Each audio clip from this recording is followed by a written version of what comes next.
कभी सुने दादाजी गुस्से के तेज हैं लेकिन दिल के बड़े अच्छे हैं।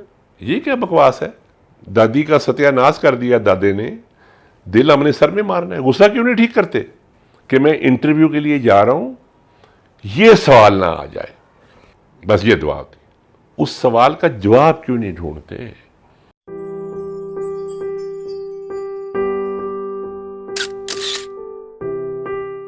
फिर मुझे लोग कहते हैं आप कमज़ोरी के पीछे पड़ गए हैं, मेरे में स्ट्रेंथ भी बहुत है। मैं कहा अल्हम्दुलिल्लाह सब में है, लेकिन मैं कहता हूँ कि किसी अगर 5 स्टार होटल में जाते हो ना और किसी शादी हॉल में बैठे हो जहाँ बहुत खूबसूरत टाइलें लगी हुई हैं और दरवाजे के ऊपर एक टूटी हुई टाइल है, तुम्हारी नज़र उस टूटी हुई टाइल पे जाती है और तुम अपने दोस्त को कहते हो देखो यार 5 स्टार होटल है, इनको नज़र नहीं आता कि ये टाइल टूटी हुई है।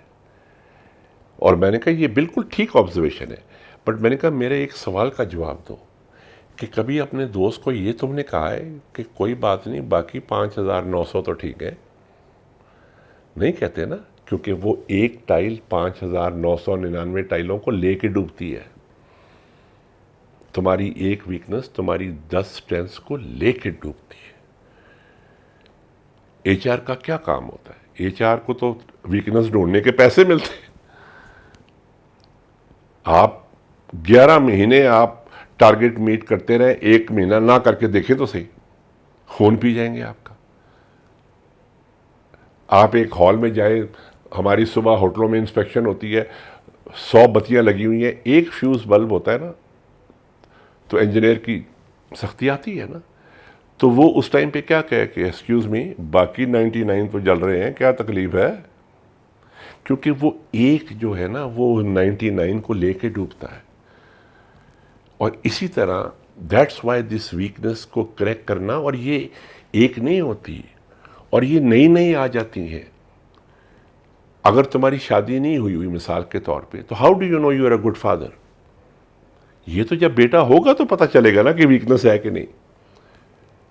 या तुम्हें कोई और नौकरी मिलेगी तो तुम्हें पता चलेगा कि जी मैं अब सीनियर मैनेजर बन गया हूं, अब मेरी रिक्वायरमेंट और है, हो सकता है एक वीकनेस उस वक्त खड़ी हो जाए जो जूनियर मैनेजर के टाइम पे नहीं थी। तो ये जिंदगी में वीकनेसेस आती जाती हैं, लेकिन याद रखने की चीज़ ये है कि ये स्ट्रेंथ्स को लेके डूबती हैं। ये आपकी स्ट्रेंथ्स की सबसे बड़ी दुश्मन है, ये एक वीकनेस। लोग सब स्ट्रेंथ भूल के आपकी वीकनेस को ढूंढते हैं। अगर आपने कोई चीप सा सूट पहना हुआ है किसी शादी पे और लोग खड़े हुए हैं, वो आपको जानते भी नहीं, तो कहेंगे यार देखो ये कितना इसने बकवास सूट पहना हुआ है। हो सकता है आपने रोलेक्स पहनी हो सकता है ना, वो 10 लाख की आपने घड़ी पहनी हो, किसी खाते में नहीं है। अगलों ने आपकी ब्रोकन टाइल ढूंढ ली है, आपकी ब्रोकन टाइल आपका वो सूट है। उसके बाद जो मर्जी लाखों की घड़ियां पहन ली, आपकी टाइल उनको मिल गई ब्रोकन टाइल। तो लोग आपकी ब्रोकन टाइल ढूंढते हैं। इसलिए ज़रूरी है कि जब एहसास हो कि मेरे में ये वीकनेस है, तो फिर एफर्ट करो कि उसको दूर करो।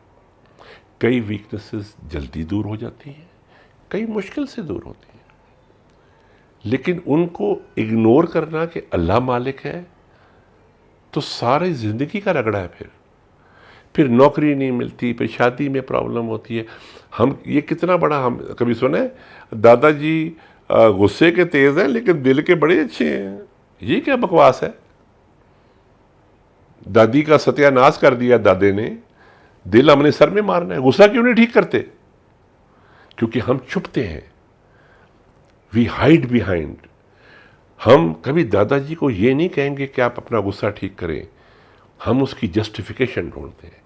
कोई बात नहीं, दिल के तो अच्छे हैं। जैसे अभी लोग नहीं कह रहे आजकल कि चुप कर जाओ, दुनिया को ना पता चले कि पीआईए के पायलट्स में ये गड़बड़ है। मतलब पर्दा डालो। लोग इस बात पे नाराज हैं कि बताया क्यों। इस बात पे नाराज नहीं है कि एक बहुत बड़ा गुनाह सरजद हो रहा है। दुनिया को क्यों बताया? तो ये जो ह्यूमन एक पर्सनैलिटी होती है ना, अपनी जीआईटी तुम लोगों ने खुद बिठानी है, किसी का इंतज़ार मत करना।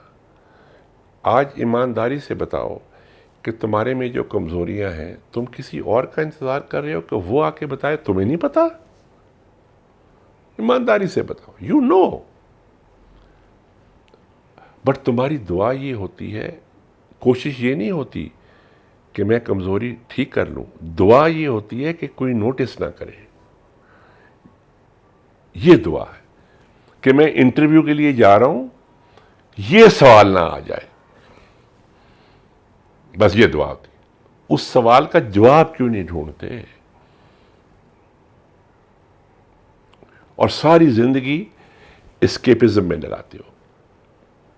मैं अपनी कमजोरी ना ठीक करूं, लेकिन लोगों को नजर ना आए। आई होप लोग नोटिस ना करें। दुनिया बड़ी सख्त है, वो नहीं छोड़ती।